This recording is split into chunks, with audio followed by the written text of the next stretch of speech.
नमस्कार, India voice देख रहे हैं आप। मैं हूं आपके साथ रिया डंगवाल। खबर इंडिया वॉइस में आप सभी का स्वागत है। सीधा आपको देहरादून लिए चलते हैं, जहां प्रथम प्रवासी उत्तराखंड सम्मेलन समारोह का शुभारंभ करते हुए मुख्यमंत्री पुष्कर सिंह धामी लाइव है। राज्य की मुख्य सचिव और अब तो इनको मैं कहता हूं मातृशक्ति की प्रतीक है। पहली मुख्य सचिव है मातृशक्ति के रूप में राधा रतूड़ी जी, मुख्य सचिव राजस्थान, जिन्होंने इस कार्यक्रम के शुरुआत में अपना संबोधन हम सबके समक्ष रखा था, श्री सुधांशु पंत जी। मैं आपको देख के बड़ा गदगद हुआ कि जो है जैसे मैंने आपको अंदर देखा यहाँ, और मैं वास्तव में आप सभी का बड़ा हृदय से अभिनंदन करता हूँ। यहाँ पर इतने एक मुख्य सचिव की कितनी जिम्मेदारियां होती हैं अपने राज्य में, उसके बावजूद आप यहाँ पहुंचे। हमारे सचिव वाणिज्य भारत सरकार श्री सुनील बर्थवाल जी, और सुनील बर्थवाल जी से अभी पिछले दिनों ही हमारी मुलाकात हुई थी। आपने जो बहुत सारे इनिशिएटिव लिए, मैं आपका भी यहाँ पर बड़ा अभिनंदन करता हूँ। हमारे हिमानी जी ने, चूंकि हिमानी जी भी अक्सर चाहे उत्तराखंड के कार्यक्रम यहाँ हो, चाहे मुंबई में हो, कहीं भी हो, किसी भी अवसर पर हम उनको यहाँ याद करते हैं तो जरूर हमारे बीच में आती हैं। और हमारे लोक गायक, जिनको पूरे विश्व में जिन्होंने उत्तराखंड को ले गए, आदरणीय श्री नरेंद्र सिंह नेगी जी, भास्कर खुलबी जी समेत विश्वास टावर जी, और हम सबको जिन्होंने ये परिसर उपलब्ध कराया है। और अंदर आए तो हम श्रद्धेय पूज्य नित्यानंद जी के नाम से ऑडिटोरियम बना है, इस विश्वविद्यालय की कुलपति प्रोफेसर सुरेखा डंगवाल जी। और सुरेखा जी के साथ और उत्तराखंड राज्य के साथ भी एक हिस्ट्री भी है कि अभी हम कह रहे थे कि उत्तराखंड राज्य को जो एक गौरव प्राप्त हुआ है कि यूसीसी, जो हमारे यहाँ विधेयक बनकर जल्दी लागू होने वाला है, उसमें आपने बहुत काम किया कमेटी के मेंबर के नाते।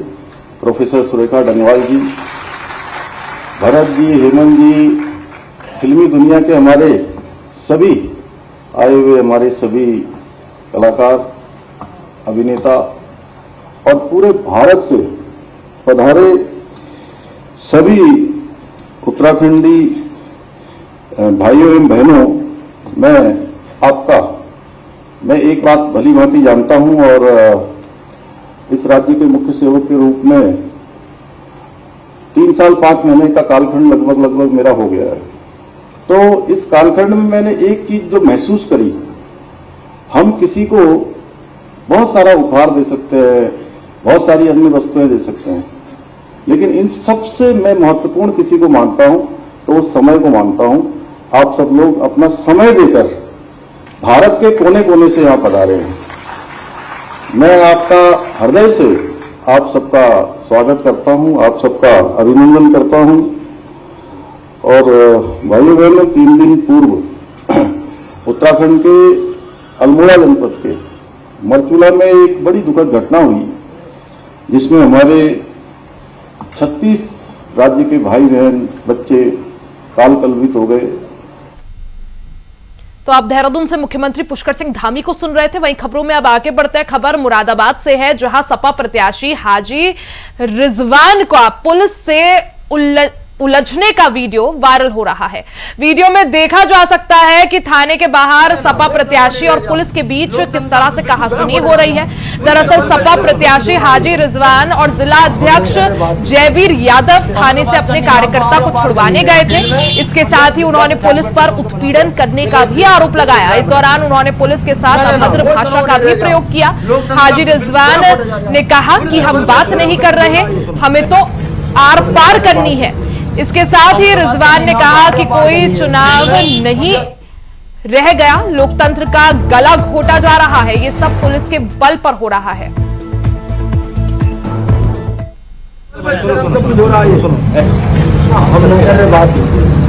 हमें तो बात करनी है, तो आर पार करनी है और या फिर 60 मिनट देता हूँ तो बना के ड्राइव बना दिया ना, वो चुनाव नहीं रह गया, लोकतंत्र का बिल्कुल गला घोटा जा रहा है। पुलिस के बल पर हो रहा है। मेरे बात हमें तो बात करनी ना तो आर या पार करनी है फील्ड में, और या फिर सर्टिफिकेट देता हूँ बना के ड्राइव बना दिया। ना वो चुनाव नहीं रह गया, लोकतंत्र का बिल्कुल गला घोटा जा रहा है। पुलिस खबर तो खबर मुरादाबाद से है, जहां सपा प्रत्याशी हाजी रिजवान का पुलिस से उलझने का वीडियो जमकर वायरल हो रहा है। वीडियो में देखा जा सकता है कि थाने के बाहर समाजवादी पार्टी के प्रत्याशी हाजी इकबाल और पुलिस के बीच कहासुनी हो रही है। दरअसल सपा प्रत्याशी हाजी रिजवान और समाजवादी पार्टी के जिला अध्यक्ष जयवीर यादव थाने से अपने कुछ कार्यकर्ताओं को छुड़ाने गए थे। इसके साथ ही उन्होंने पुलिस पर उत्पीड़न करने का भी आरोप लगाया। इस दौरान उन्होंने पुलिस के साथ अभद्र भाषा का भी प्रयोग किया। हाजी रिजवान इस वायरल वीडियो में कहते हुए सुनाई पड़ रहे हैं कि हम बात नहीं कर रहे, हमें तो आर्या पार करनी है। इसके साथ ही हाजी रिजवान ने कहा कि कोई चुनाव यहां नहीं रह गया है, सिर्फ और सिर्फ लोकतंत्र का गला घोटा जा रहा है। ये सब पुलिस के बल पर हो रहा है। तो ये वीडियो हम आपको दिखा रहे हैं, ये पूरा वही वायरल वीडियो है जो सामने आया है। इसमें समाजवादी पार्टी के प्रत्याशी हाजी रिजवान पुलिस के साथ उलझते हुए नजर आ रहे हैं। कुछ कार्यकर्ताओं को छुड़वाने के लिए हाजी रिजवान, जो कि समाजवादी पार्टी के प्रत्याशी हैं, वो पुलिस थाने पहुंचे थे। इस दौरान उनके बीच और पुलिस के बीच नोकझोंक भी दिखी। वीडियो में देखा जा सकता है कि थाने के बाहर सपा प्रत्याशी हाजी इकबाल रिजवान और पुलिस के बीच कहासुनी हो रही है। दरअसल सपा प्रत्याशी हाजी रिजवान और समाजवादी पार्टी के जिला अध्यक्ष जयवीर यादव थाने से अपने कार्यकर्ता को छुड़वाने गए थे। इस बीच पुलिस के साथ समाजवादी पार्टी हाजी रिजवान का उलझते हुए वीडियो भी वायरल हो रहा है। ज्यादा जानकारी के लिए सीधा रुख कर लेते हैं संवाददाता रमन मिश्रा का। रमन, जिस तरह से क्योंकि उपचुनाव सिर पर है, इस दौरान समाजवादी पार्टी हाजी रिजवान भी सुर्खियां बटोर रहे हैं। एक वीडियो उनका काफी ज्यादा वायरल हो रहा है जिसमें वो पुलिस से उलझते हुए नजर आ रहे हैं। क्या कुछ जानकारी इसको लेकर? प्रिया, बिल्कुल जो वीडियो वायरल हो रहा है कुनूर की सपा प्रत्याशी हाजी रिजवान का, उसमें साफ वो पुलिस थाने के सामने पुलिस वालों से बहस करते हुए नजर आ रहे हैं। वो हाजी रिजवान साफ हालांकि पूरे वीडियो में एक अश्लील शब्द का भी इस्तेमाल हुआ है, उसके बावजूद वो कहते हैं, पुलिस पर इल्जाम लगा रहे हैं कि पुलिस लोकतंत्र का गला घोट रही है और संविधान जो उनको अधिकार देता है मतदाताओं को, उसको छीन रही है। कुल मिलाकर हाजी रिजवान का कहना यह था कि पुलिस कहीं ना कहीं ये दहशत बना रही है कि सपा प्रत्याशी को मतदाता वोट न कर पाए, और इसके बदले चाहे सपा जिलाध्यक्ष जयवीर यादव हो चाहे हाजी रिजवान, दोनों कह रहे हैं कि चाहे गोली मार दीजिए और सबको जेल भेज दीजिए, कोई दिक्कत नहीं है, और मारना है तो। लेकिन ये उलझने की वजह क्या, आखिर क्या वजह थी जो समाजवादी पार्टी के प्रत्याशी हाजी रिजवान और उनके साथ समाजवादी पार्टी के जिला अध्यक्ष जो है थाने पहुंचते हैं, और आखिर किस बात को लेकर ये जो है उलझते हुए दिख रहे हैं पुलिस के साथ? देखिए, कुछ कार्यकर्ताओं, सपा के कार्यकर्ताओं को और कुछ लोगों को पुलिस ने गिरफ्तार किया था, जिनको छुड़ाने के लिए वहां पर सपा प्रत्याशी और सपा जिलाध्यक्ष समेत तमाम नेता सपा के पहुंचे थे। हाल पुलिस से वहां पर कहासुनी शुरू हुई और फिर जो मामला था वो ज्यादा गर्म हो गया और बड़ी बहस में वो तब्दील हो गया। जहां पुलिस का कहना था कि वो लोग आरोपी थे और किसी न किसी आरोप में, कोई जमीन के मामले में और कोई व्यक्तिगत तो और दूसरे मामले में उसे को गिरफ्तार किया गया। वहीं सपा ने प्रत्याशी का कहना है कि चुनाव के रंजिशन, चुनाव के मद्देनजर उनको गिरफ्तार किया गया ताकि वहां पर सपा प्रत्याशी कमजोर हो सके और जनता में दहशत, पुलिस का दहशत या जो खौफ है वो जनता देख सके, ऐसा कुछ वो आरोप लगा रहे हैं। इससे पहले भी सपा प्रत्याशी जब प्रत्याशी बनाए गए थे उसके बाद में ही कह चुके हैं कि पुलिस प्रशासन और जितने भी अधिकारी हैं सब क्षेत्र में जाकर, ग्राम सभा में जाकर ऐसा माहौल बना रहे हैं, लोगों से उनका आधार कार्ड, आईडी कार्ड, योजना का लाभ देने के लिए छीन रहे हैं ताकि मुस्लिम मतदाता वोट न डाल पाए, जिसका फायदा भारतीय जनता पार्टी को मिले। और अब हाजी रिजवान ने फिर से एक बार आरोप लगाया है पुलिस प्रशासन पर सत्ता के अनुरूप काम करने का। उनका इल्जाम है कि सत्ता के निर्देश पर पुलिस काम कर रही है ताकि ज्यादा से बिल्कुल, हालांकि काफी गंभीर आरोप यहाँ पर समाजवादी पार्टी के प्रत्याशी पुलिस पर लगाते हुए दिख रहे हैं। हालांकि कितनी सत्यता इन आरोपों पर वो देखना बेहद अहम होगा। रमन, बहुत बहुत शुक्रिया जानकारी के लिए।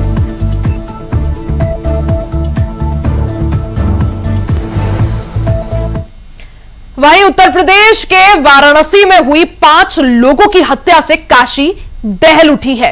लेकिन अब इस पूरे मामले पर बड़ा खुलासा हुआ है। वाराणसी के भेलूपुर में सामूहिक 5 हत्याओं के मामले में नया मोड़ आ गया है। जी हां, इस दौरान खूनी वारदात के बाद गुप्ता परिवार का एक शख्स लापता, मोबाइल भी स्विच ऑफ है।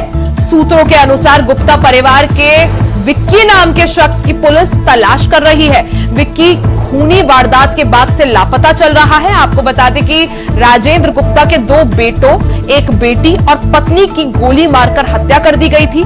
चारों की लाश घर में मिली थी। वहीं राजेंद्र गुप्ता की लाश उसके घर से 14 किलोमीटर दूर खेत में पाई गई थी।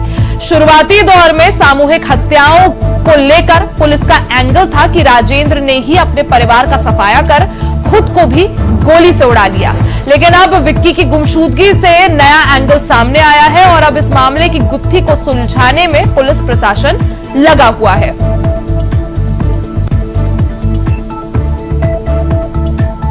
ज्यादा जानकारी के लिए सीधा रुख कर लेते हैं संवाददाता धर्मेंद्र पांडे का। धर्मेंद्र, आखिर क्या है ये सामूहिक हत्याकांड का पूरा सच? क्योंकि पहले ऐसा सोचा जा रहा था जो पिता है उसने ही अपने बच्चों को और अपनी पत्नी को मौत के घाट उतारा और बाद में खुदकुशी कर ली, लेकिन अब एक नया एंगल पुलिस के सामने आया है। तो पुलिस को अब तक इस मामले में क्या कुछ लीड मिल पाई है? जी बिल्कुल, बता दे रही है कि वाराणसी में लगभग 5 लोगों के हत्या किए जाने का 24 घंटे पूर्व का जो मामला था सामने आया है। इस मामले में शुरुआती दौर में यह बताया जा रहा था कि कहीं कहीं पिता का आरोप लगता था कि पिता ने ही किसी चक्कर में पारिवारिक विवाद में अपने पत्नी और बच्चों की हत्या की। मगर कुछ ही समय बाद, कुछ ही घंटों बाद उसकी पिता की भी लाश घर से 14 किलोमीटर दूर रोहनिया क्षेत्र में पाया गया। इसे कनपटी पे गोली मारी गई थी और सीधे पर भी गोली मारी गई। और मौके पे जो है वारदात पे जो है बंदूक जिस असलहे से गोली मारी गई वह अभी बरामदगी नहीं हो पाया। तो शक के दायरे को जो है पुलिस ने और आगे बढ़ाया, जिसके बाद सीधा माता जो राजेंद्र गुप्ता के माँ से पूछताछ की गई। मां के द्वारा बताए गए बयानों के आधार पर पुलिस ने राजेंद्र गुप्ता के भतीजे की छानबीन की। राजेंद्र गुप्ता का भतीजा अब तक विक्की नाम का बताया जाता है, जो अब तक फरार बताया जाता है। इसका मोबाइल बंद है और पुलिस कहीं न कहीं छानबीन में लगी हुई है। सर्विलांस के जरिए मोबाइल को ट्रेस करने के जरिए जो है विक्की की तलाश जारी है और कहीं कहीं विक्की की तलाश करके इस मामले 5 लोगों की हत्या की गुत्थी को सुलझाने का मामला जो है। क्योंकि धर्मेंद्र 5 लोगों की हत्या से जुड़ा है पूरा मामला, जिनमें से 4 की लाश घर के अंदर मिलती है और एक जो राजेंद्र गुप्ता है उनकी लाश घर से 14 किलोमीटर दूर एक खेत में मिलती है। लेकिन जिस तरह से एक नया एंगल इसमें आया है, विक्की का नाम सामने आ रहा है जो राजेंद्र गुप्ता यानी मृतक के भतीजा भी है, उसको लेकर क्या कुछ जानकारी पुलिस के हाथ इस वक्त और जांच कितना आगे बढ़ पाई है? और विक्की के और ये जो विक्की है धर्मेंद्र, ये राजेंद्र गुप्ता के परिवार के साथ ही रहता था या कहीं और इसका घर है? क्योंकि अगर इस विक्की का नाम सामने आया तो कनेक्शन कैसे जोड़ा जा रहा है विक्की का इस कत्ल से? राजेंद्र गुप्ता विक्की के पिता के कत्ल के जुर्म में पूरे जो है जेल जा चुका है, जो कुछ ही दिन पूर्व जो है वह वापस आया है जमानत मिलने के बाद। और इसको लेकर कहीं कहीं जो है मामला विवादित पहले से था। दोनों पिता की हत्या को लेकर के विक्की को कहीं न कहीं यह पुलिस को लगता है कि पुलिस अपने पिता की हत्या को लेकर के पुलिस ने इस मामले में विक्की के द्वारा जो हत्या की गई है, क्योंकि पिता के कत्ल की बदला लेने के लिए कहीं न कहीं विक्की इस वारदात में शामिल हो सकता है। इस एंगल के तहत जो है विक्की की तलाश जारी है। पुलिस जो है अब तक तलाश कर रही है, कई टीमों को लगाया गया है इस वारदात में को खुलासा करने के लिए। अब तक विक्की अभी तक फरार बताया जाता है, अभी तक कहीं किसी तरह का पुलिस को हाथ में नहीं लगा है, लेकिन पुलिस छानबीन में लगी हुई है। विक्की को कहीं की तलाश जारी है। विक्की के तलाश किए जाने के बाद विक्की के मिलने पर कहीं अहम सुराग भी मिल सकते हैं। इस मामले का खुलासा भी होने की संभावना। नए एंगल में यहाँ पर विक्की गुप्ता का नाम सामने आया धर्मेंद्र, तो पुलिस की जांच कितना आगे बढ़ पाई है? क्या विक्की की लोकेशन ट्रेस कर पाई है पुलिस अब तक? और आगे जांच किस तरह से आगे बढ़ाई जाएगी? जी, फोरेंसिक टीम के द्वारा जो अभी तक जो है जांच की जा रही है, उसका रिपोर्ट अभी तक नहीं आ पाया है। फोरेंसिक टीम के रिपोर्ट के आने का पुलिस अभी तक इंतजार कर रही है। इसके साथ ही जो कई टीमों गठन करके छापेमारी भी की जा रही है, मोबाइल ट्रेस किए जा रहे हैं। अब तक पुलिस जो है किसी तरह पीछे छानबीन में लगी हुई है। कोई बड़ा जो है हादसा बड़ा कोई अभी क्लू नहीं मिल पाया है, लेकिन कहीं न कहीं इस मामले को लेकर पुलिस जल्द ही जो है तलाश खुलासा करेगी। जी बिल्कुल, ठीक है धर्मेंद्र, आप नजर बनाए रखें। बहुत बहुत शुक्रिया जानकारी के लिए।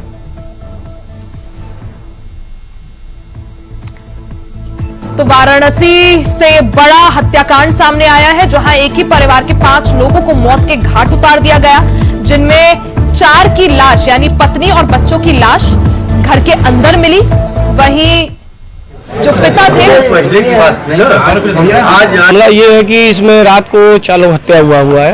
उसमें वाइफ है, एक लड़की है, 2 लड़के हैं। रविंद्र गुप्ता के घर में हुआ, रविंद्र गुप्ता भी मारे हैं। तो बहुत है, किराया यहाँ 100 से 200 संख्या है किराएदारों का। पत्नी को, अपने भाई को गार्ड का 20 साल पहले का जेल से रिहा होकर आए थे। रात को घटना है, रात का। ये नाम तो नहीं मालूम है, नाम क्या क्या है? लक्ष्मी नारायण गुप्ता और लोगों को नाम मालूम है। अभी हमको पता चला 10 बजे। तो आगे आपको कानपुर देहात से खबर बताएंगे, जहां इंडिया वॉइस की खबर का असर देखने को मिला। यहां रुकेंगे एक छोटे से ब्रेक के लिए, जल्द वापस लौटेंगे, कहीं जाइएगा नहीं। ब्रेक के बाद एक बार फिर से आप सभी का स्वागत है। खबरों में आगे बढ़ते हैं, बात कानपुर देहात से खबर की कर लेते हैं, जहां कानपुर देहात में इंडिया वॉइस की खबर का बड़ा असर हुआ है। जी हां, विद्युत संविदा कर्मी की करंट के चपेट में आने से मौत हुई थी। इस दौरान एसडीओ और जेई के खिलाफ गैर इरादतन हत्या का मामला दर्ज हुआ है। फॉल्ट ठीक करने और शटडाउन लेकर विद्युत पोल पर संविदा कर्मी चढ़ा था। घटना का दिल दहला देने वाला वीडियो भी सामने आया है। घटना के बाद मृतक के परिवार ने बिजली विभाग पर लापरवाही का आरोप लगाया था। इस दौरान सिकंदरा तहसील क्षेत्र के राजपुर में इस पूरे घटना को अंजाम दिया गया था। तो ये कानपुर देहात से ये पूरा मामला, तस्वीरें आप देख सकते हैं। एक फॉल्ट सही करने के दौरान विद्युत कर्मी पोल पर चढ़ा हुआ था, विद्युत विभाग के पोल पर चढ़ा था और इस दौरान करंट की चपेट में आने से उसकी मौत हो गई।